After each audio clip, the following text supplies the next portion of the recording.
I still remember the exact moment everything cracked open, because it didn't happen during some dramatic boardroom fight or a courtroom showdown. It happened in a quiet house that was way too big for a 9-year-old kid to feel alone in, you know what I mean? Mason Kingsley was sitting at a dining table that could seat 12 people eating cereal by himself, counting floor tiles under his breath like numbers were the only things that didn't judge him. 42 across 26 down, again and again, because numbers stayed where you put them, people didn't. His dad, Grant Kingsley, was already gone.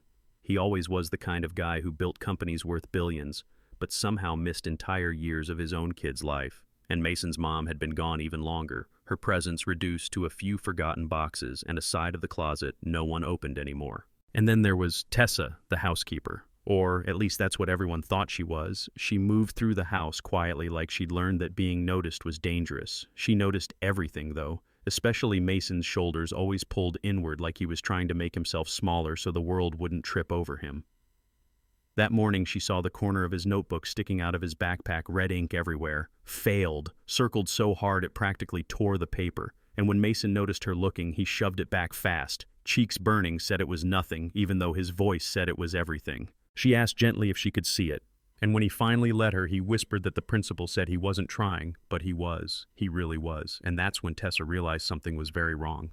Because those problems weren't for a third grader, they were advanced, the kind of stuff grown adults complain about on social media, and Mason looked at them like they were written in another language.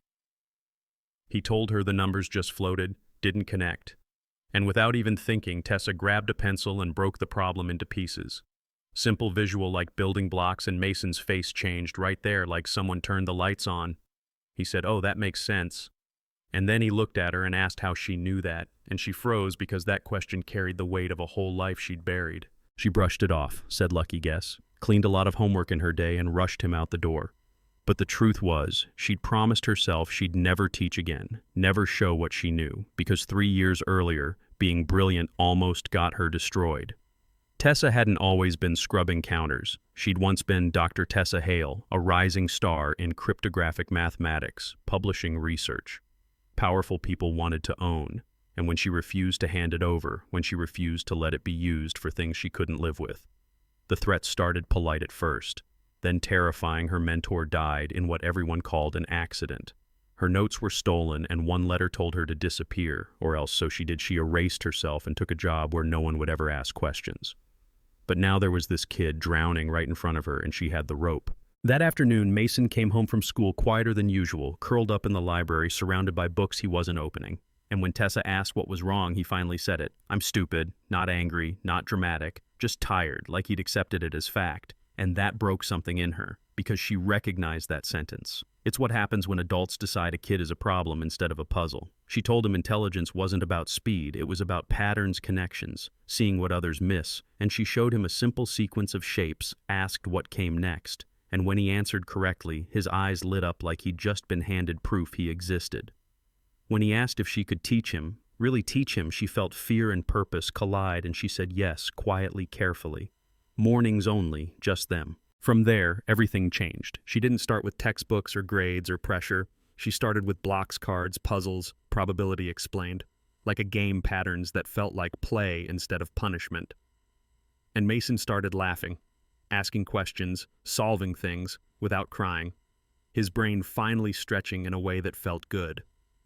At school, he raised his hand for the first time in weeks, solved a challenge problem on the board, and the teachers stared like they were seeing a ghost. The principal wrote sudden improvement like it was suspicious. And around the same time, Tessa got a letter with a university crest. She recognized instantly one sentence inside. "We know where you are." She burned it over the sink with shaking hands, not knowing Grant was watching from the hallway. Grant had already been uneasy. His business partner, Pierce Langford, had been talking a lot lately about security breaches, about rumors, about needing guarantees. And when Grant finally came home early one afternoon, something he almost never did, he heard Mason laughing. Real laughter. And followed it to the study where he saw Tessa at the whiteboard explaining mathematical limits like she was back in a lecture hall, Mason nodding, asking smart follow-up questions, actually understanding calculus at 9 years old.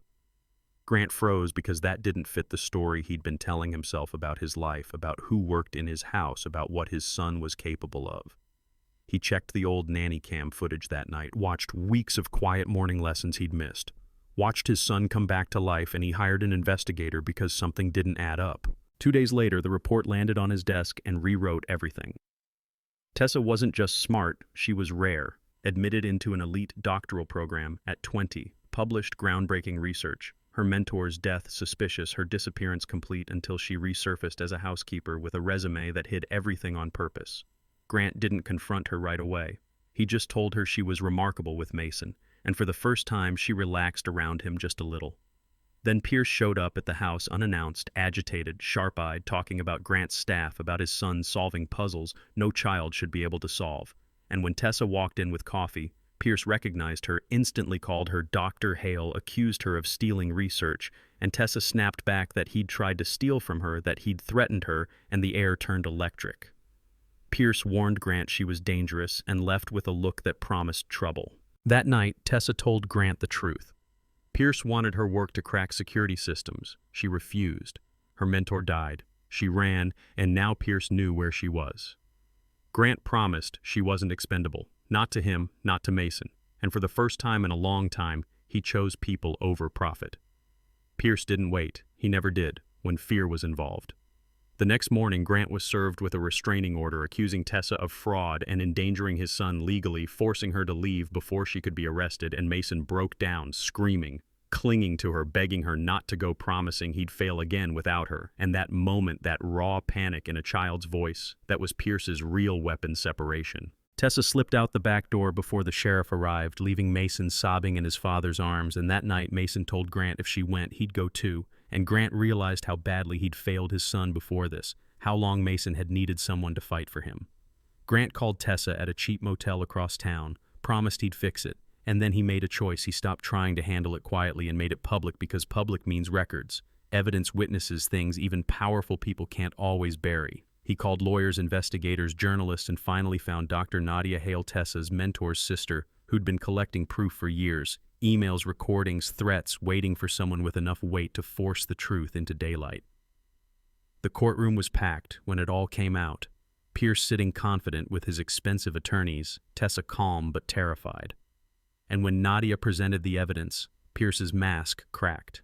Then Mason stood up, 9 years old, shaking, and said, "She saved me." Told the judge how he'd cried every night thinking he was stupid, how Tessa taught him he wasn't broken, just different. And you could feel the room change, because it's hard to argue with a child telling the truth. The judge dismissed the restraining order, ordered a full investigation, and over the next weeks, Pierce's entire operation unraveled. Espionage, bribery, illegal surveillance. He wasn't a bad guy. He was a system, and systems hate exposure. At the final hearing, charges against Tessa were dropped. Pierce was arrested, and as he was led away, he hissed that she ruined him, and she answered quietly that he ruined himself. She just stopped running. Mason ran to her, hugging her like he'd been holding his breath for months, and Grant joined them, not as a billionaire, not as a CEO, just as a dad who finally showed up.